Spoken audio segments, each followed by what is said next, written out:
Assalamualaikum warahmatullahi wabarakatuh. Selamat pagi anak-anak. Bagaimana kabar kalian hari ini? Semoga selalu sehat dan tetap semangat belajar ya. Jangan lupa absen e-learning terlebih dahulu. Sebelum memulai pelajaran, marilah kita berdoa terlebih dahulu agar pembelajaran kali ini berjalan dengan lancar. Berdoa dimulai.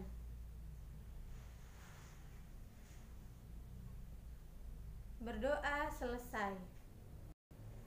Nah, tujuan pembelajaran kali ini Ibu harap kalian dapat yang pertama, memahami pengertian pertumbuhan ekonomi.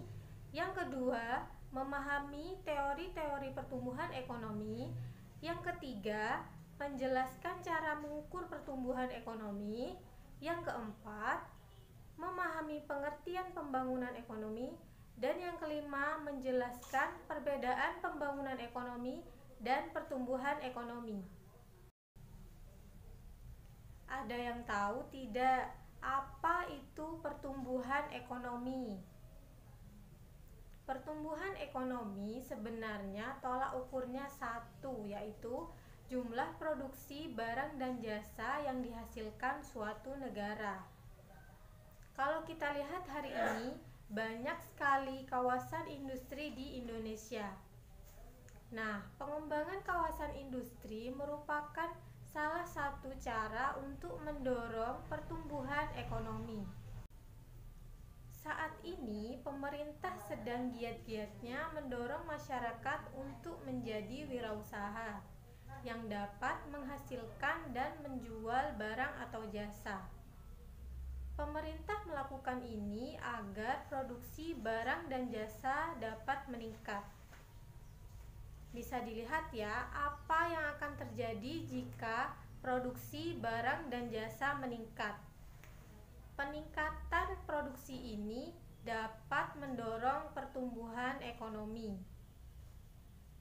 Sehingga bisa kita tarik kesimpulan, pertumbuhan ekonomi merupakan peningkatan jumlah produksi barang dan jasa yang dihasilkan suatu negara. Materi kita selanjutnya yaitu teori pertumbuhan ekonomi. Teori pertumbuhan ekonomi terus berkembang. Banyak tokoh ekonomi yang mengemukakan pendapatnya mengenai teori pertumbuhan ekonomi. Yuk kita lihat siapa saja tokoh dalam pertumbuhan ekonomi. Nah, yang pertama yaitu teori klasik. Teori klasik dikemukakan oleh dua tokoh, yaitu Adam Smith dan David Ricardo. Yang pertama, Adam Smith. Adam Smith menulis buku yang berjudul An Inquiry into the Nature and Causes Wealth of Nations. Buku tersebut memuat pendapat Adam Smith mengenai cara menganalisis pertumbuhan ekonomi melalui dua faktor, yaitu faktor output total dan faktor pertumbuhan penduduk. Pertumbuhan output total ditentukan oleh tiga variabel, yaitu sumber daya alam, sumber daya manusia, dan persediaan kapital atau modal. Sementara itu, pertumbuhan penduduk berperan dalam penentuan luas pasar dan laju pertumbuhan ekonomi. Yang kedua, menurut David Ricardo. David Ricardo mengemukakan pertumbuhan penduduk atau tenaga kerja dapat menurunkan produk marginal karena terbatasnya jumlah tanah. Pernyataan tersebut dikenal dengan the law of diminishing return. Peningkatan produktivitas tenaga kerja memerlukan kemajuan teknologi serta akumulasi modal yang cukup. Selanjutnya, teori neoklasik. Joseph A. Schumpeter dan Robert Solow merupakan tokoh neoklasik yang mengemukakan teori pertumbuhan ekonomi. Joseph A. Schumpeter dalam buku yang berjudul The Theory of Economic Development menyatakan peran pengusaha dalam pembangunan.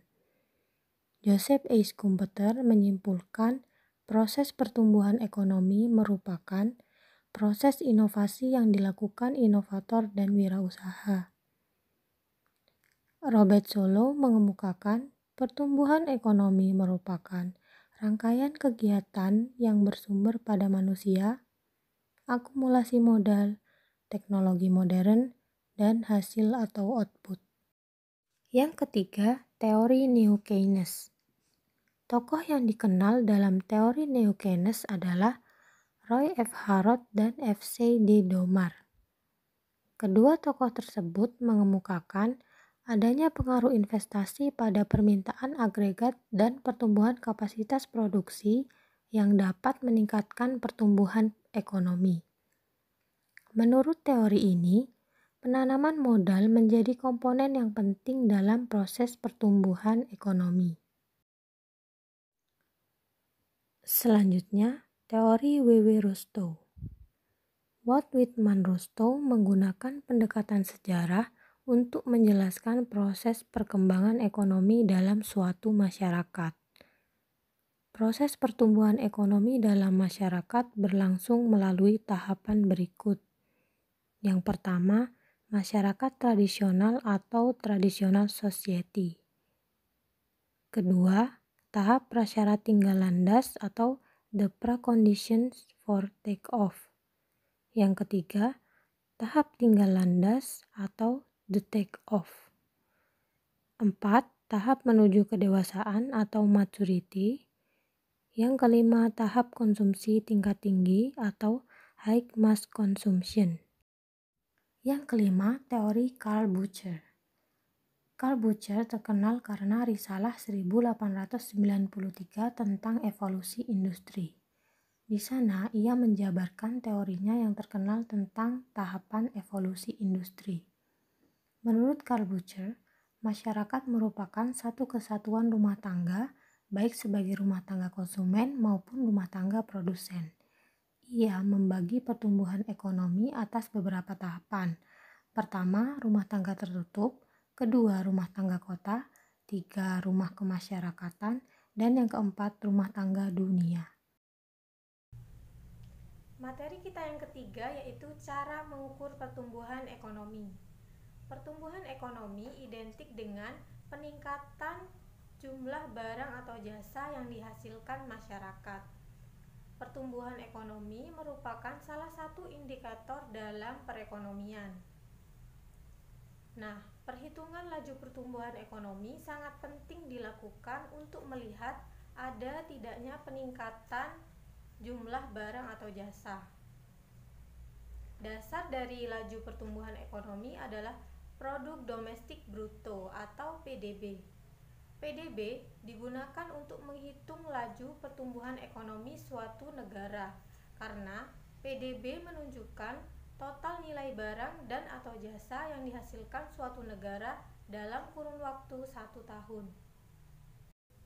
Ini adalah rumus perhitungan laju pertumbuhan ekonomi. Yuk kita lihat bagaimana sih cara menghitung laju pertumbuhan ekonomi.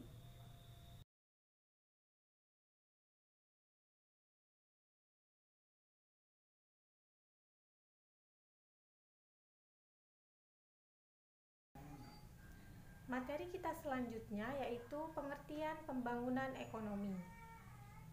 Apa itu pembangunan ekonomi? Pembangunan ekonomi adalah proses perubahan menuju arah perbaikan yang dilakukan secara sadar dan terencana untuk meningkatkan taraf hidup masyarakat. Secara lebih luas, pembangunan ekonomi adalah usaha meningkatkan pendapatan per kapita dengan mempertimbangkan tingkat pertumbuhan penduduk, kesejahteraan masyarakat, serta perubahan mendasar pada struktur perekonomian.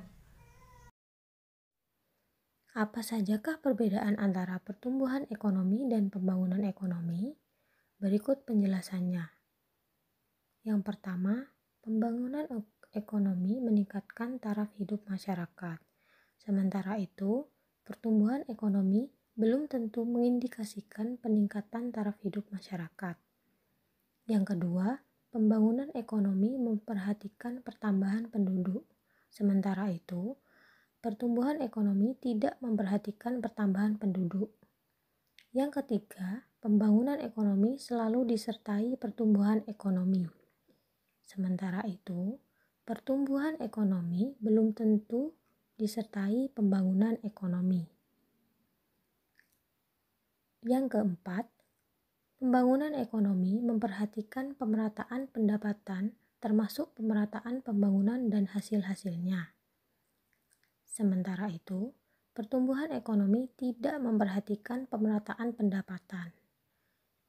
Yang kelima, pembangunan ekonomi merupakan proses perubahan menuju perbaikan termasuk usaha meningkatkan pendapatan per kapita dalam jangka panjang. Sementara itu, pertumbuhan ekonomi merupakan proses naiknya produk per kapita secara terus-menerus. Sekian materi kita hari ini, semoga bermanfaat. Wassalamualaikum warahmatullahi wabarakatuh.